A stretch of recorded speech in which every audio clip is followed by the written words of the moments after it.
Hello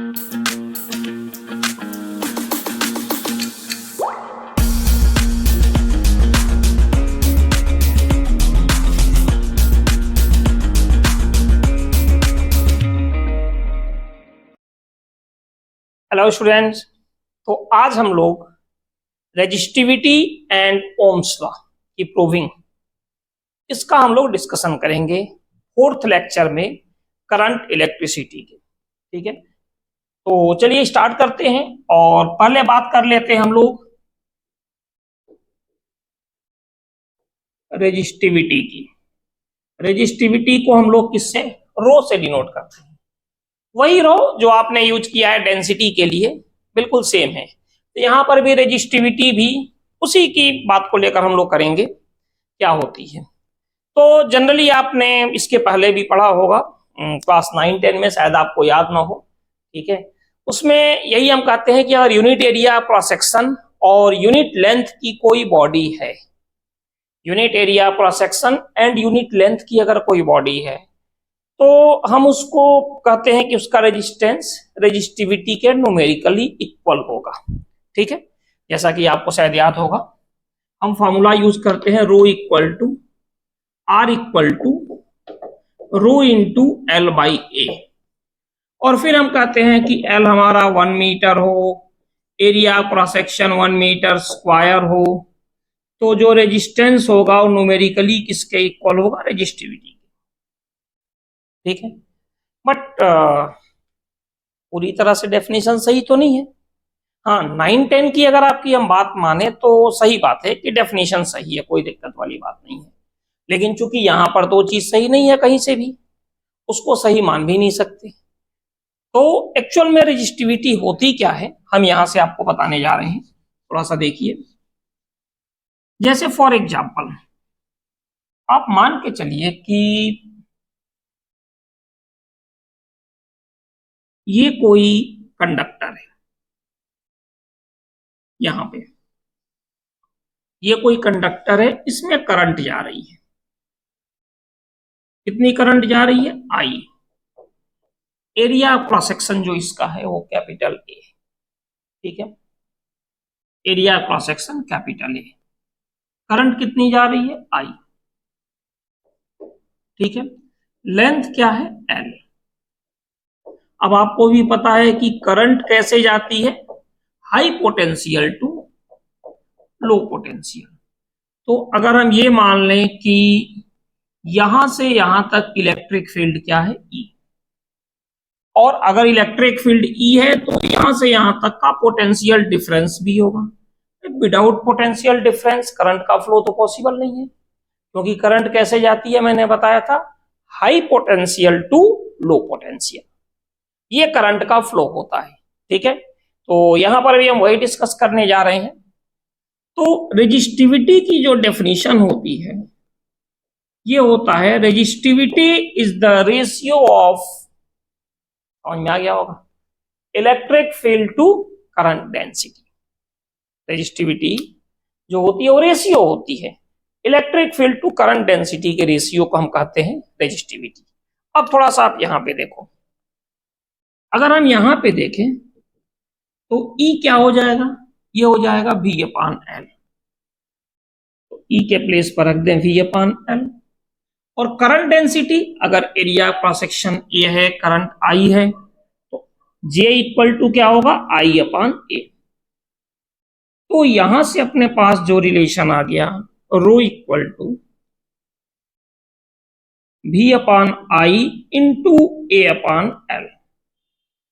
तो यहां से rho equal to V upon I क्या होगा, आर ए अपान एल, या फिर R equal to rho L by A. तो जो हम अब यूज करते हैं फॉर्मूला यहाँ पे कि L1 है और AB1 है, मीन से 1 मीटर और A 1 मीटर स्क्वायर, तो इस केस में हम बोल सकते हैं कि R रो के इक्वल होगा। ठीक है, ये हम बोल सकते हैं, बट डेफिनेशन आपको ये नहीं यूज करना है, आपको यही यूज करना है कि resistivity is the ratio of electric field to current density. यहां से हम बोल सकते हैं unit of R equal to, sorry rho की यूनिट चाहिए ना, आर की तो पता है ohm. Unit of rho equal to, यहां से unit of R A upon L, तो आर का हो जाएगा ओम और ए का मीटर स्क्वायर अपॉन मीटर। तो इस बेस पर हम बोल सकते हैं कि रेजिस्टिविटी की जो यूनिट है वो क्या है, ओम मीटर। ठीक है, ये हो गई यूनिट ऑफ रेजिस्टिविटी। ठीक है, तो चलिए आगे बढ़ते हैं। हाँ, इसकी डायमेंशन की भी बात करें तो डायमेंशन क्या होगा,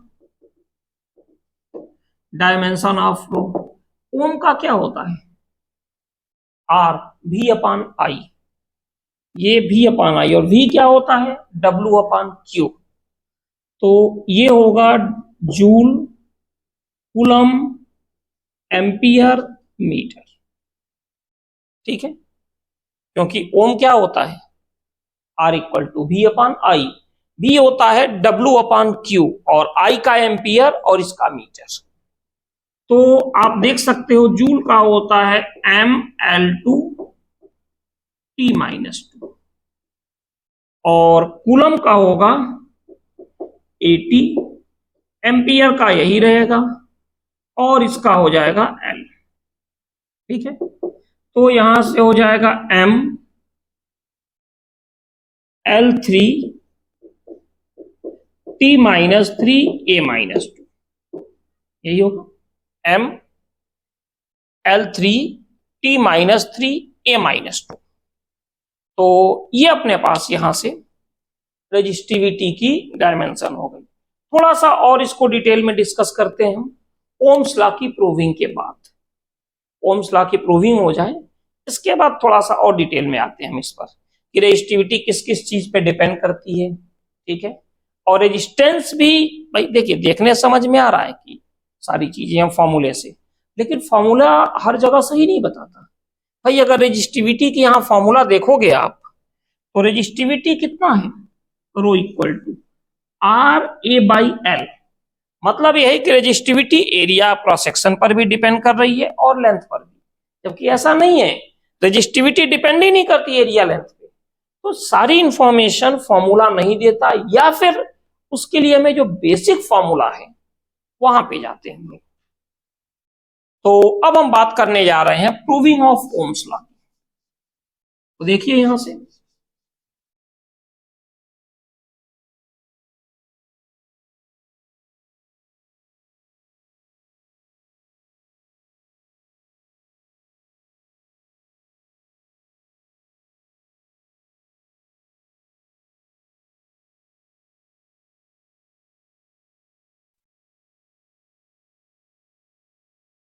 प्रूविंग ऑफ ओम्स लॉ क्या होता है, ये डिस्कस करने जा रहे हैं।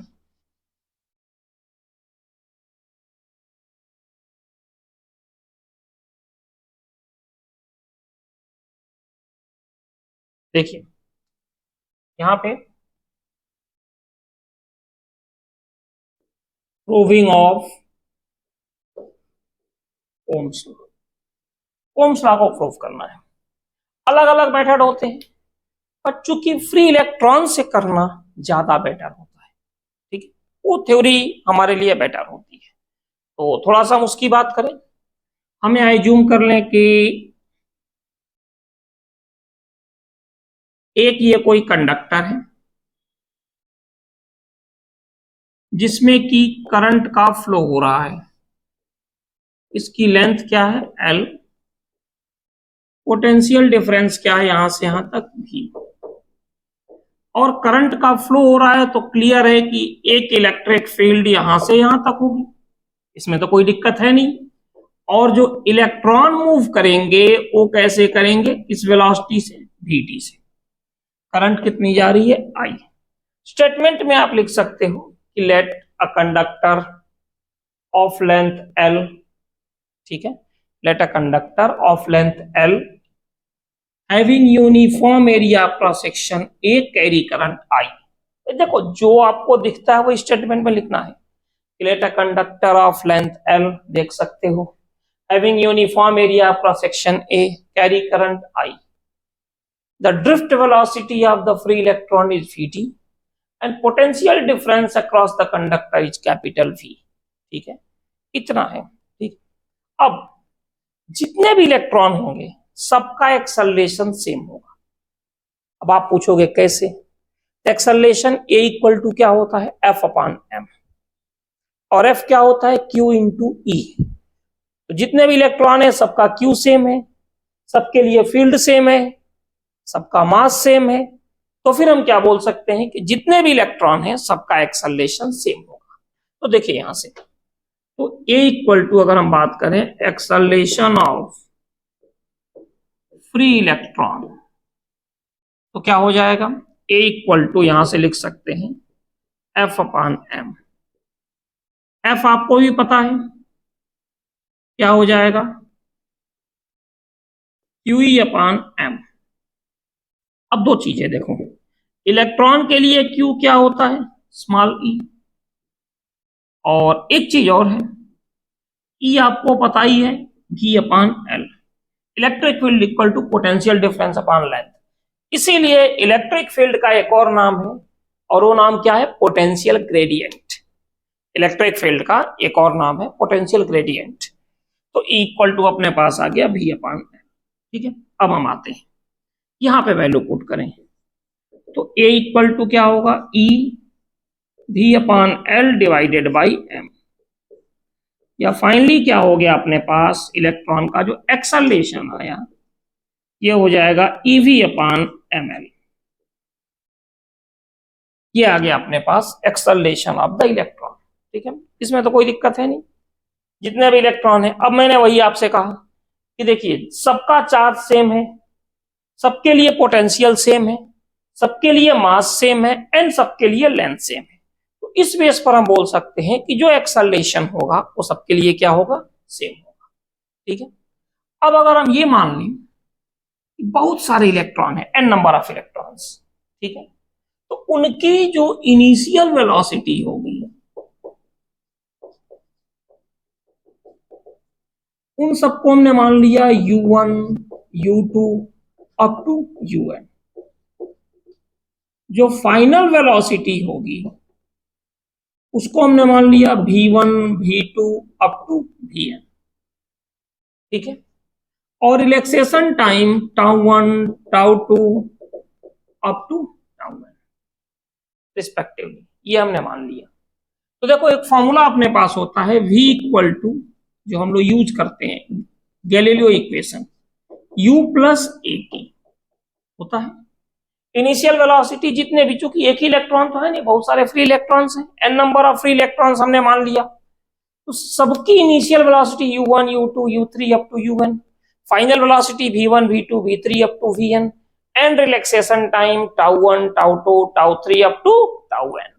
इतना हमने ले लिया।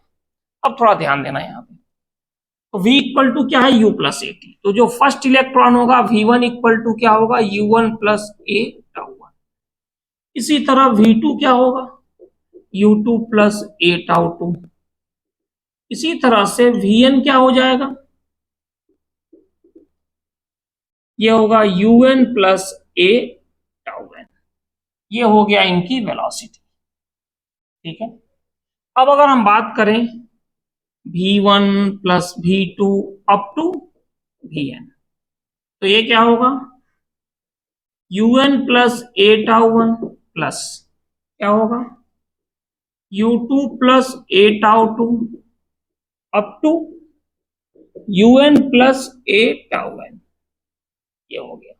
ठीक है, अब since u1 equal to u2 up to un equal to 0, अब आप कहोगे ये क्या बात हुई?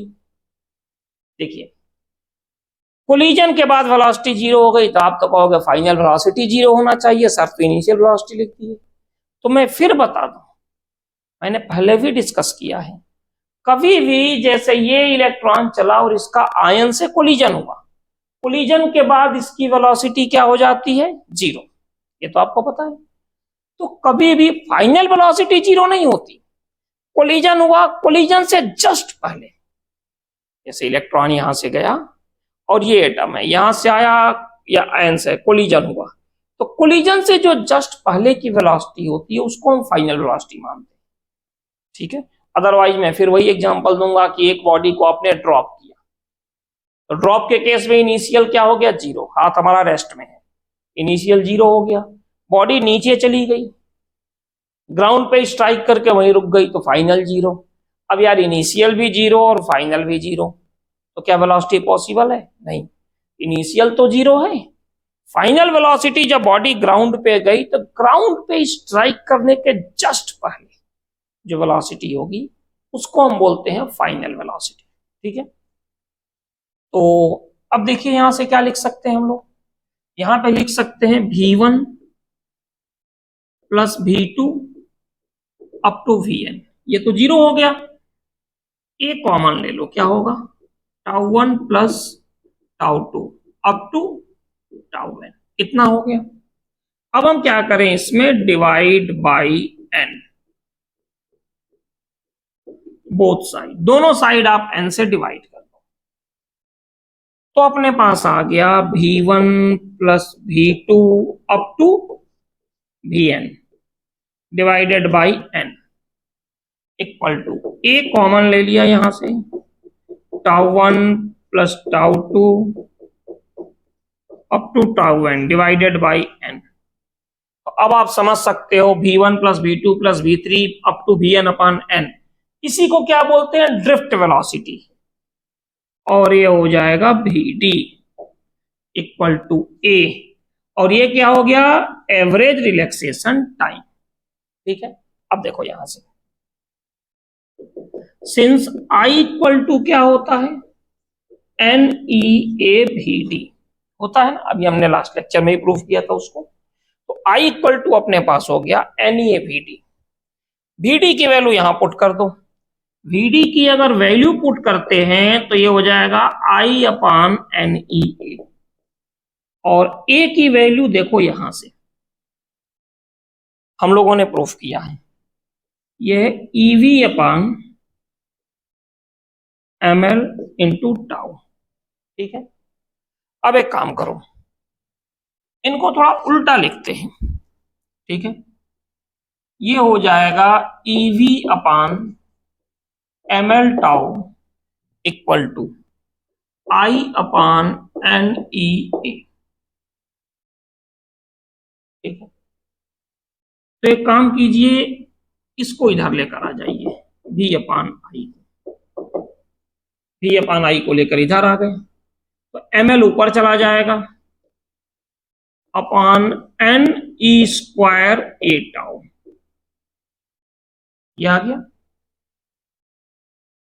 तो अगर हम बात करें एट कांस्टेंट फिजिकल कंडीशन, अगर फिजिकल कंडीशन को कांस्टेंट मान लें, तो देखो फिजिकल कंडीशन जो कि ओम्स लॉ की लिमिटेशन होती है, ठीक है, तभी तो कहा जाता है कि V equal to I R is not a correct definition of Ohm's law, because of that it's applicable when physical condition remains constant। V equal to I R correct definition नहीं है ओम्स लॉ की, ठीक है, क्योंकि ये तभी applicable होगा जब फिजिकल कंडीशन क्या हो, कांस्टेंट। तो इस केस में क्या होगा, देखो फिजिकल कंडीशन कांस्टेंट है तो लेंथ तो चेंज होने वाला नहीं, एरिया चेंज होने वाला नहीं, टेम्परेचर चेंज नहीं होने से बाकी सब चीजें भी नहीं चेंज होगी, तो V अपान आई क्या हो गया, कांस्टेंट। यही अपना ओम्स लॉ है। ठीक है, यही ओम्स लॉ की प्रूफिंग है। ठीक है, तो एक बार आप इसको नोट कर लो, आप लोग फोटो ले लो, आप स्क्रीनशॉट ले लो, और फिर मैं आगे कुछ चीजें और डिस्कस कर रहा हूं। हो गया, चलिए।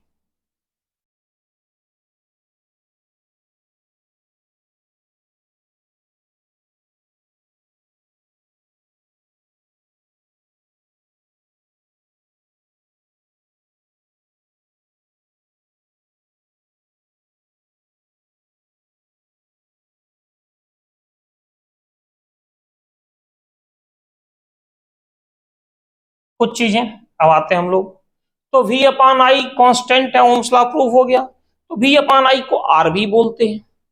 तो यहां से अपने पास रिलेशन आ गया, रिलेशन क्या आ गया, R equal to ml upon N square 8। यहां से अपने पास जो रिलेशन आएगा वो काफी कुछ चीजें, रेजिस्टेंस और रेजिस्टिविटी का जो आपके मन में कंफ्यूजन है उसको दूर करने का काम करेगा। क्योंकि देखिए,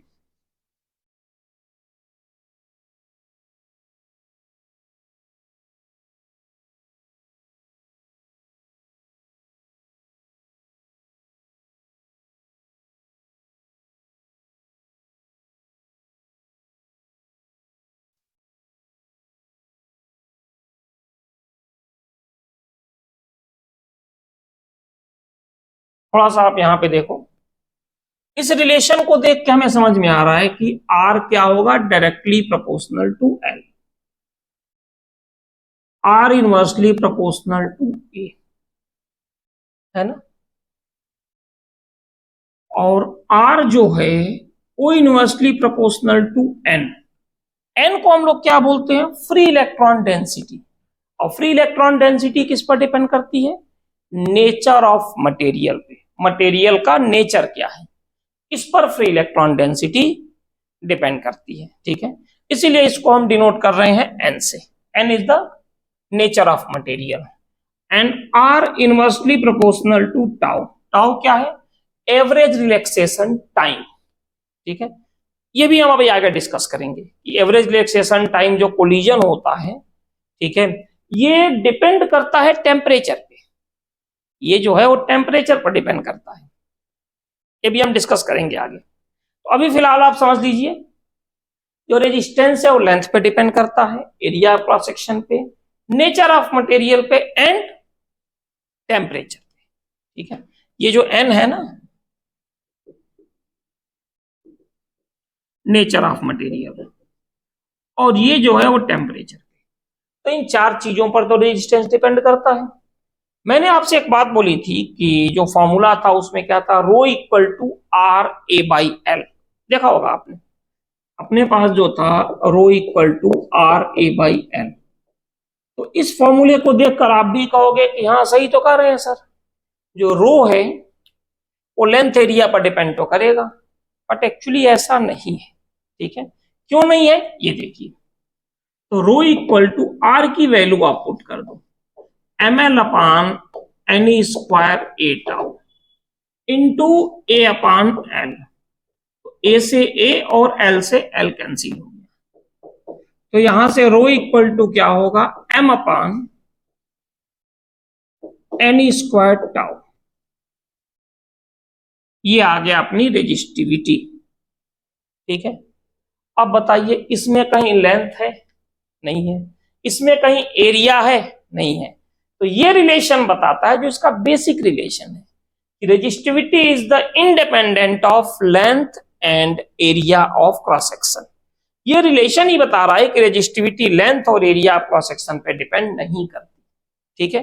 किस पर डिपेंड करती है, एन यानी नेचर ऑफ मटेरियल, एंड रो यानी कि टेम्परेचर, सॉरी टाउ यानी कि टेम्परेचर, रिलैक्सेशन टाइम।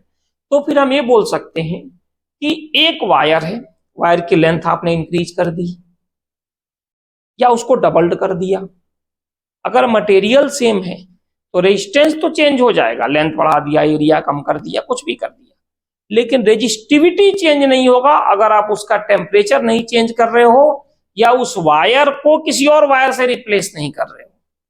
जैसे मान लो ये वायर है कॉपर का, इसको हमने ऐसे दबा दिया तो लेंथ कम हो गया, एरिया क्रॉस सेक्शन भी क्या हो गया, इंक्रीज।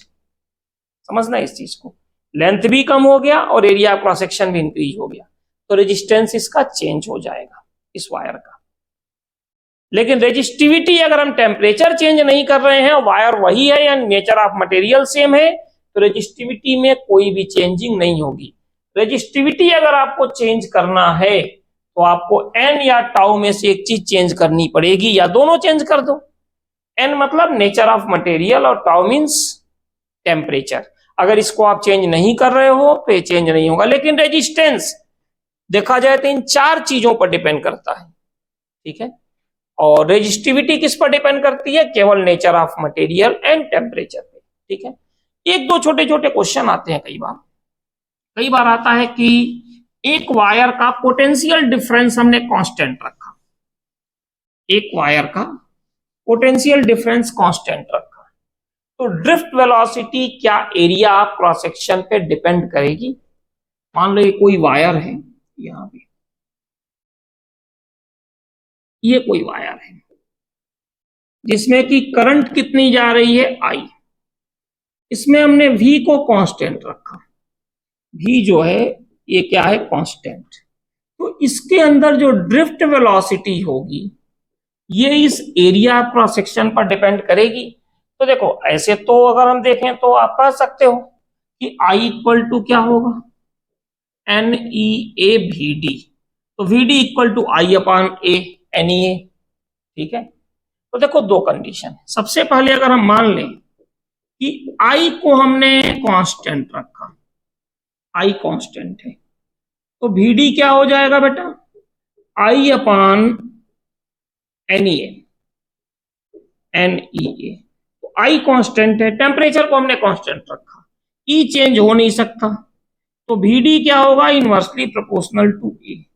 तो अगर करंट कांस्टेंट है किसी भी वायर में तो जितना ज्यादा एरिया क्रॉस सेक्शन होगा ड्रिफ्ट वेलोसिटी उतनी ही कम होगी। इस फॉर्मूले से करंट को कांस्टेंट रखा, करंट को चेंज नहीं किया, एरिया क्रॉस सेक्शन बढ़ा दिया, तो ड्रिफ्ट वेलोसिटी क्या होगी? कम हो जाएगी, ठीक है। क्लियर है?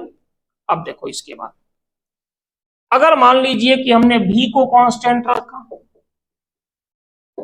अब क्या होगा देखो, तो I इक्वल टू क्या होगा? यहां से NEA VD,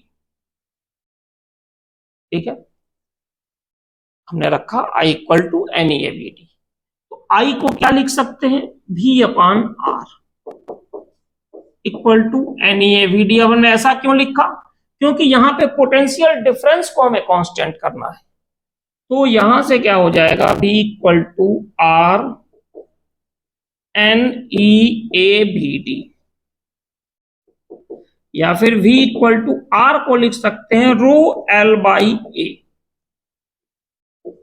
NEA VD। तो देखो A से A कैंसिल हो गया, यानी अगर पोटेंशियल डिफरेंस कांस्टेंट है तो देखो इसमें कहीं एरिया बचा ही नहीं, रो L NE VD, यानी कि जो VD आ गई वो कितनी आ गई? V अपान रो L N E, यानी कि जो VD आया ये क्या आ गया?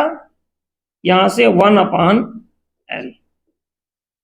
यानी पोटेंशियल डिफरेंस अगर कांस्टेंट है तो लेंथ जितनी ज्यादा होगी ड्रिफ्ट वेलोसिटी उतनी ही कम होगी, अगर पोटेंशियल डिफरेंस को आपने कांस्टेंट रखा।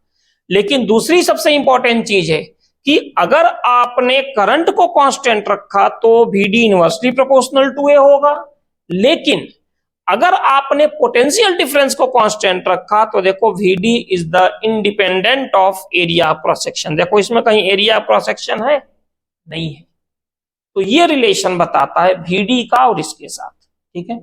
अब कुछ चीजें और हैं जो रेजिस्टेंस में वायर को स्ट्रेच करें तो क्या इफेक्ट पड़ेगा, डबल्ड कर दें वायर को तो क्या इफेक्ट पड़ेगा, और भी सारी चीजें इसमें कि कोई भी वायर है तो टेम्परेचर का क्या इफेक्ट पड़ेगा उसके रेजिस्टेंस पे, रेजिस्टिविटी पे, सेमीकंडक्टर है तो क्या पड़ेगा, कंडक्टिविटी और कंडक्टेंस। तो ये सारी चीजें बची हैं, तो इसको हम लोग करते हैं अगले लेक्चर में, ठीक है। चलिए मिलते हैं अगले लेक्चर में, ठीक है। और अभी तक अगर आपने चैनल को सब्सक्राइब नहीं किया है तो कर दीजिए, वीडियो को शेयर कीजिए दूसरे से, ठीक है, कमेंट जरूर कीजिए, ठीक है। मिलते हैं अगले लेक्चर में। Thank you.